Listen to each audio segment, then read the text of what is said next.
جب ہم مسلمان کو رمضان المبارک کے حوالے سے یہ کہتے ہیں کہ جی رمضان آ گیا، بڑی مبارک یہ گھڑیاں آ گئی ہیں ہمارے پاس، نعمت مل جانا کسی بھی مسلمان کو، اب یہ ہمیں یہ بھی تو سمجھنا چاہیے کتنی بڑی نعمت اللہ تعالیٰ نے ہمیں دی ہے، یہ ذرا پلیز گائیڈ کیجیے گا۔ دیکھیں، بات یہ ہے کہ جب اس کو نبی اکرم صلی اللہ علیہ وآلہ وسلم کے فرامین کی روشنی میں ہم دیکھتے ہیں تو یہ اتنی بڑی نعمت ہے کہ اس کا کوئی متبادل ہے ہی نہیں۔ ایک تو حدیث صحیح ہے، ابن ماجہ کی ہے، اور اس میں صحیح الجامع کے اندر بھی ہے، اور صحیح حدیث ہے۔ اس میں یہ حضرت طلحہ رضی اللہ تعالیٰ عنہ جو ہیں وہ فرماتے ہیں کہ دو لوگ آئے جو مدینہ میں نہیں تھے، کسی اور جگہ کے رہنے والے تھے، تو وہ آئے اور دونوں بھائی تھے شاید، یا دونوں دوست تھے، تو دونوں نیک لوگ تھے، نیک مسلمان تھے، لیکن ایک ان میں بہت زیادہ جو تھا نا عبادت گزار اور بہت اس میں محنت کرنے والا، دوسرا ذرا کم عبادت گزار تھا، ذرا تھوڑا سا جیسے سست ہوتا ہے جی۔ تو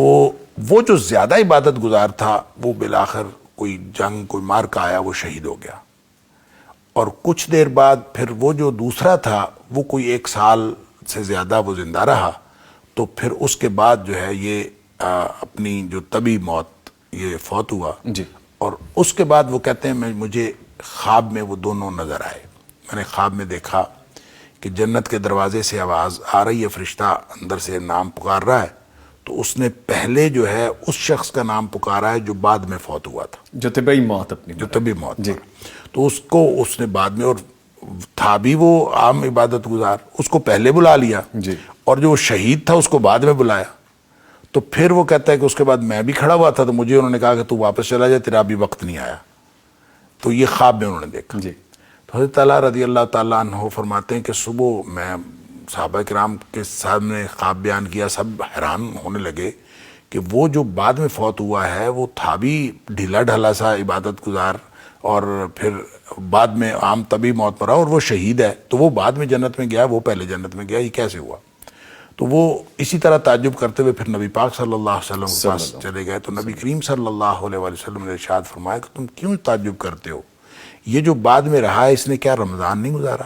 اللہ اور رمضان کے اندر اس نے نیکیاں نہیں کی، سجدے نہیں کیے، تو اس رمضان کی برکت سے اس کا جو درجہ ہے وہ اس سے زیادہ چلا گیا، کیونکہ وہ چاہے بھلے شہید ہوا تھا لیکن اس کو ایک رمضان کم ملا تھا، اور رمضان کی موجودگی وہ اس قدر یعنی اس کے لیے فائدہ مند ہوئی